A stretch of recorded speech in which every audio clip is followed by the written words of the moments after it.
अमिताभ बच्चन की grand daughter Aaradhya Bachchan को लेकर यूट्यूब पे फेक न्यूज चलाई जा रही थी, जिसको लेकर बच्चन परिवार दिल्ली हाई कोर्ट पहुंच गया। उसी को लेकर आज कोर्ट में सुनवाई हुई है। हमारे साथ बातचीत करने के लिए आराध्या बच्चन के लॉयर अमित नायर जी मौजूद हैं। सर, आज इस पूरे मामले पे सुनवाई हुई है, क्या कोर्ट ने कहा है और क्या रखा गया है? देखिए, हमने सूट इस आधार पे फाइल किया था कि लास्ट वीक से फेक न्यूज अभिषेक के डॉटर के बारे में सर्कुलेट हो रही थी। करीबन 26 के ऊपर वीडियो सर्कुलेट हो रहे थे, इस हद तक कि she is no more on her health.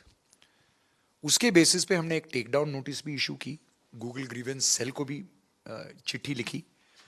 उसके बावजूद भी वीडियोस थे, उनका एक मैकेनिज्म होता है, और उसके बेसिस पे हमने एक सूट फाइल किया। सूट हमने इस आधार पे फाइल किया कि हर एक इंडिविजुअल को राइट टू प्राइवेसी है, जो पुट्टुस्वामी के केस में सुप्रीम कोर्ट ने निर्णय दिया है, और वो तो हमारी कॉन्स्टिट्यूशन का बेड रॉक है।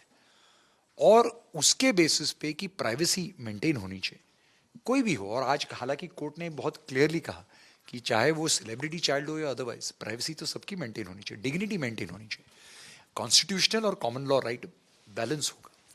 और वो तो पुट्टुस्वामी भी कहता है। और सबसे इंपॉर्टेंट हमने ये कहा कि डेफेमेशन है, बिकॉज ये फेक न्यूज डेफेमेटरी थी, और उसको ये चैनल्स सब्सक्रिप्शन मांग रहे थे फेक न्यूज के आधार पे।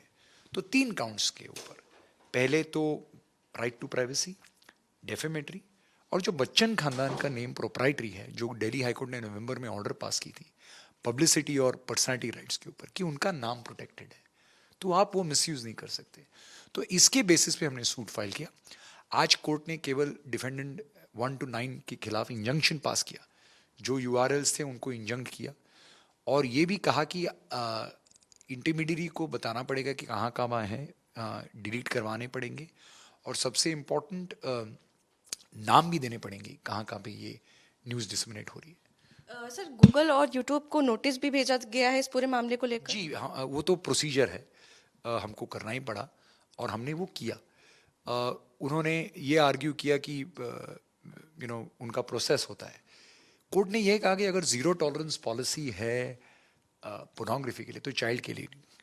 और अक्टूबर 2022 में there is an obligation cast on the intermediate to see that in relation to child there can't be news like this, and therefore you must act with absolute care and alacrity. Sir, क्योंकि ये पहली बार नहीं है, लोग celebrities के बारे में जानना चाहते हैं, शायद इस वजह से सेलिब्रिटीज़ की ज़्यादा फेक न्यूज़ सामने आती है। तो गेट कीपिंग जो होती है इस पूरे मामले में बहुत इंपॉर्टेंट रोल प्ले करती है, तो क्या उसको लेकर भी हाई कोर्ट में कुछ कहा गया गेट कीपिंग को लेकर? जी, इसके बारे में सुनवाई डिटेल में होगी जुलाई में, लेकिन इसके बारे में काफ़ी बहस हुई कि जीरो टॉलरेंस किस तरह से लागू होना चाहिए, और एक गेट कीपर को, जिस आपने बहुत अच्छा शब्द का प्रयोग किया कि गेट कीपर की ऑब्लिगेशन क्या होती है। गेट कीपर की चौकीदारी नहीं, गेट कीपर का ये भी होता है कि वो क्या अंदर लाए और क्या नहीं अलाउ करे। तो मेरे ख्याल से इस बेसिस पे काफ़ी डिस्कशन हुआ, और मेरे ख्याल से टू बी फेयर गूगल को भी एफर्ट देना पड़ेगा, उसके बेसिस पे काफ़ी डिस्कशन हुआ। अगली सुनवाई कब होगी इस पूरे मामले? जुलाई में होगी। जुलाई, जी। तो आपने सुना, आराध्या बच्चन के लॉयर हमारे साथ थे, उन्होंने कहा है कि इसको लेकर अगली सुनवाई जुलाई को होगी, और इस पूरे मामले में गूगल और यूट्यूब को जवाब देना होगा। कैमरा पर्सन अंकुश के साथ आरजू सेठ, इंडिया न्यूज़, दिल्ली।